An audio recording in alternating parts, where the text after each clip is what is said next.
तो पहले योगी जी की बात करते हैं। योगी आदित्यनाथ कोई पहली बार बिहार के प्रचार भी नहीं गए, इससे पहले एक राउंड का प्रचार वो कर चुके हैं आज, लेकिन खास इसलिए था क्योंकि ये रघुनाथपुर में थे जहां से आरजेडी ने शहाबुद्दीन के बेटे उसामा साहब को टिकट दिया। हमने कल भी बात की थी। तो वहां जाके जो उन्होंने बातें कही, अब ये पॉलिटिकल वायरिंग वाली बात है, योगी जी की पॉलिटिकल वायरिंग फिट है। कैसे? पहली बात ये पकड़ी कि ये कॉन्स्टिट्यूंसी का नंबर कितना है। तो रघुनाथपुर कॉन्स्टिट्यूंसी का नंबर है सर 108। 108। हम कहते हैं श्री श्री 108, 108 बार आप माला फेरते हैं। हिंदू धर्म में 108 नंबर का बड़ा महत्व है। तो कहा कि देखिए धरती 108 वाली है ये, तो यहां तो पापी होना ही नहीं चाहिए। फिर उन्होंने बताया अपराध का रिकॉर्ड, फिर कहा जैसा रिकॉर्ड पृष्ठभूमि वैसा नाम उसामा। तो यहां से उन्होंने बात शुरू की। फिर कहां तक ले गए उसको कि ये लालू यादव ने राम रथ यात्रा का रथ रोका था, अखिलेश यादव के पिताजी ने मुलायम सिंह यादव ने गोली चलवाई थी, अखिलेश यादव अभी प्रचार के लिए आने वाले हैं उसामा के, और मैंने राम मंदिर, मतलब हमने राम मंदिर बनवाया। और ये लोग तो इस बाबर और औरंगजेब की कब्र पे जाके फातिहा पढ़ें, यही शब्द थे, ये लोग वहां जाके फातिहा पढ़ें तो यही ठीक है।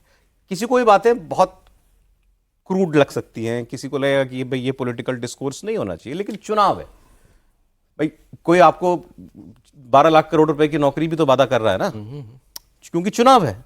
तो लॉजिक हर चीज में नहीं होता, बात कन्वे करने की बात होती है। तो ये कन्वे किया योगी आदित्यनाथ ने। राहुल गांधी ने क्या कन्वे किया, वो पन्ना लंबा है। राहुल गांधी ने पहले बोला कि नरेंद्र मोदी को छटपट से कोई मतलब नहीं है। नरेंद्र मोदी को आप कहोगे ना, चुनाव चल रहा है, कि नरेंद्र मोदी यहां मंच पे आके नाचो, तो नरेंद्र मोदी डांस करेगा। नरेंद्र मोदी, वो दिल्ली में यमुना है, वो यमुना नहीं है, उसको यमुना जी कहते हैं। वो पूरा हिंदुस्तान यमुना जी कहता है, तो उन्होंने कहा वो यमुना है, वो उनको यमुना जी, वो उसको यमुना जी कहते हैं, लेकिन वो यमुना नहीं है, नदी नहीं है, वो तालाब है। स्विमिंग पूल में थे नरेंद्र मोदी, स्विमिंग पूल में छठ मनाया। मैंने कंफर्म भी किया आते ही कि मुझसे छूट गया हो। क्या नरेंद्र मोदी की छठ की कोई तस्वीर किसी ने देखी? सर आपने देखी? आपने देखी? देवेंद्र जी आपने देखी? कोई नरेंद्र मोदी ने छठ की कोई चर्चा थी बहुत, जाएंगे लेकिन नहीं गए, कभी भी किसी भी लेवल पे कोई ऑफिशियल कंफर्मेशन नहीं था। तो राहुल गांधी ने उसी दिन का अखबार पढ़ा जिस दिन ये खबर छपी थी कि नरेंद्र मोदी जाएंगे, वसुदेव घाट पर जाना है उनको, नहीं गए, ये वाला उस दिन का अखबार उन्होंने नहीं पढ़ा। तो ये एक बात। फिर आगे फिर उन्होंने ट्रंप की बात की कि ट्रंप से मोदी डरते हैं, मोदी का रोज अपमान कर रहे हैं, ट्रंप, मोदी के मुंह से चू नहीं निकलता। ये बात कहने का उनको पूरा अधिकार है, लेकिन क्या डर था बिहार के इलेक्शन में? ये इलेक्शन पर्सनैलिटी का इलेक्शन नहीं बनना चाहिए, और कम से कम नरेंद्र मोदी वर्सेस एनीवन तो बिल्कुल भी नहीं बनना चाहिए। तो क्या राहुल गांधी ने वो काम कर दिया? हाँ, इसमें कोई दो राय नहीं कि बीजेपी या एनडीए का घटक दल जो चाहेगा कि नीतीश कुमार के साथ नरेंद्र मोदी सबसे बड़े उनके स्टार प्लेयर हैं, उनको जितना ज़्यादा से ज़्यादा डिस्कोर्स में लेके आया जाए वो एनडीए के लिए उतना फ़ायदेमंद है। वही काम राहुल गांधी कर रहे हैं। दूसरी तरफ योगी आदित्यनाथ वाले केस की अगर बात करें सौरभ, तो जैसे कि आपने बताया कि रघुनाथपुर में उसामा साहब वहाँ से चुनाव लड़ रहे हैं, उस जगह पे सिर्फ उस रूप में महत्व नहीं है, उससे दूसरे लेवल पे अगर आप देखें कि वहाँ पर एनडीए का जेडीयू का कैंडिडेट है, बीजेपी का नहीं है। हाँ। वो जेडीयू योगी आदित्यनाथ को अपने स्टार कैंपेनर के तौर पे अपने सीट पे लेके बुला रही है। उससे आप ये समझ सकते हैं कि जेडीयू भी अब कितनी बदल चुकी है और एनडीए में एकजुटता किस लेवल का है। अब वो जो रिजर्वेशन हुआ करता था कि हाथ मिलाने पे भी दिक्कत हो जाए, अब वो दौर बहुत पीछे छूट गया है। और ये इस चुनाव में पॉलिटिकल वायरिंग की जो आप बात कर रहे हैं, ये वायरिंग दिखा रहा है कि कितना सघन वायरिंग है। कि सिवान में अगर बात करें तो शहाबुद्दीन सिर्फ सिवान के लिए नहीं है, प्रतीक है वो प्रतीक है पूरे बिहार के लिए। और उस कंडीशन में वहाँ योगी आदित्यनाथ जाके अगर इस तरह की बात कर रहे हैं तो समझा जा सकता है कि पूरे बिहार के लिहाज से वो कितनी बड़ी मैसेजिंग वाली बात है। और उसामा साहब उस सीट पे आप जाना, वहाँ पर इन बातों को कहना, शहाबुद्दीन के दौर को याद करना, आज बिहार के एक एक लोग फिर से शहाबुद्दीन के दौर को एक बार याद कर रहे होंगे, और वहीं पे फिर एनडीए की सफलता की कुंजी रहती है। बीजेपी तो बार बार याद दिला रही है। और यहाँ योगी आदित्यनाथ ने ये भी कहा कि आप यूपी देखते हैं ना, यूपी में क्या होता है, अब माफिया की जमीन जब्त करते हैं, उस पर फ्लैट बनाते हैं गरीबों के लिए, और चाबी मैं खुद देता हूँ। तो ये यहाँ भी होना चाहिए। और यहाँ हुआ, बोला भी कि 2005 के बाद से बहुत से माफियाओं की दुकान बंद हुई। तो योगी आदित्यनाथ ने नीतीश कुमार की तारीफ भी की। फिर उन्होंने कहा कि जो सौरभ एक मिनट रुकना चाहूंगा, अतीक अहमद और मुख्तार अंसारी शहाबुद्दीन के खासम खास हुआ करते थे। अच्छा। वो जो रिलेवेंस आप समझ रहे हैं ना कि यूपी में अतीक कहाँ है, मुख्तार कहाँ है, ये और शहाबुद्दीन, इन तीनों की तिकड़ी हुआ करती थी।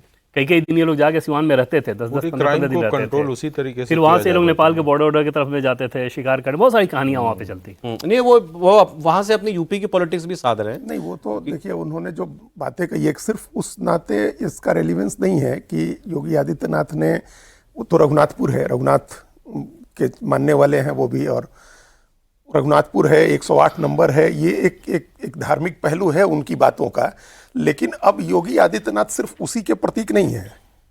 उन्होंने जो बाद वाली बात कही कि माफिया को हमने ख़त्म किया, या माफिया को ख़त्म करने वाली एक इमेज उन्होंने अपनी ये भी बनाई है कि लॉ एंड ऑर्डर की, कानून व्यवस्था की, हालांकि उसको लेकर के बहुत लोग कास्ट एंगल खोजते हैं और बिहार में तो खासतौर से खोजा जाता है, यूपी में भी खोजते हैं। इसके बावजूद एक इमेज उनकी ये है कि वो लॉ एंड ऑर्डर उन्होंने कंट्रोल किया और माफिया जो है उनको निपटाया, उनको इनकाउंटर हुआ उनका, या जेल में बंद हुए, मतलब उनका एक आतंक खत्म। तो मैटर ऑफ फैक्ट है, वो तो फैक्चुअल, उसके साथ आप डाटा के साथ इस बात को प्रूव कर सकते हैं। तो एक इमेज ये भी जो जा करके मैच करती है नीतीश कुमार की इमेज से। भाई नीतीश कुमार जब से सरकार में आए हैं उसके बाद फिर शहाबुद्दीन के परिवार का पतन शुरू हुआ। कोई भी व्यक्ति उसके बाद एक बार, एक टर्म के बाद एमएलए एमपी कुछ नहीं बन सका। उनकी पत्नी शहाबुद्दीन की 2 बार हारी, उनके विधानसभा हारी, लोकसभा हारी, सब। कौन से साल में जेल गए शहाबुद्दीन, याद है वो तो 9 वही पहला टर्म पूरा हुआ, नीतीश के पहले कुमार टर्म में का, गए। उसके अंत होते होते वो चले। नहीं, दूसरे टर्न में हाँ, नहीं, गए। पहला टर्म नीतीश कुमार ने जेल में डाला। हाँ, नीतीश कुमार ने जेल में डाला और पूरा आतंक उनका खत्म किया। और भाई उस समय 9 में निर्दलीय वहां से ओम प्रकाश यादव लोकसभा का चुनाव जीत करके आए, निर्दलीय, उस सिवान की सीट से ओम प्रकाश यादव, जिनको एक बार मार करके फेंक दिया था, मरा हुआ मान करके ओम प्रकाश यादव को इनके लोगों ने, शहाबुद्दीन के लोगों ने। तो वो निर्दलीय जीत के आए ओम प्रकाश यादव सिवान से। फिर अगली बार भारतीय जनता पार्टी से जीत के आ रहे 14 में ओम प्रकाश यादव। तो फिर कभी कोई 9 के बाद, मतलब नीतीश कुमार आए 5 में, उसके बाद कभी शहाबुद्दीन के परिवार से कोई एमएलए एमपी नहीं बन सका। रघुनाथपुर हो, सिवान हो, उसी प्रतापगढ़ जहां इनका घर है प्रतापपुर में, कैसे पुलिस नहीं जा पाती थी, और पुलिस एक बार गई थी तो कितनी गोलियां चली थी कि पुलिस इनके घर तक नहीं पहुंच पाई थी।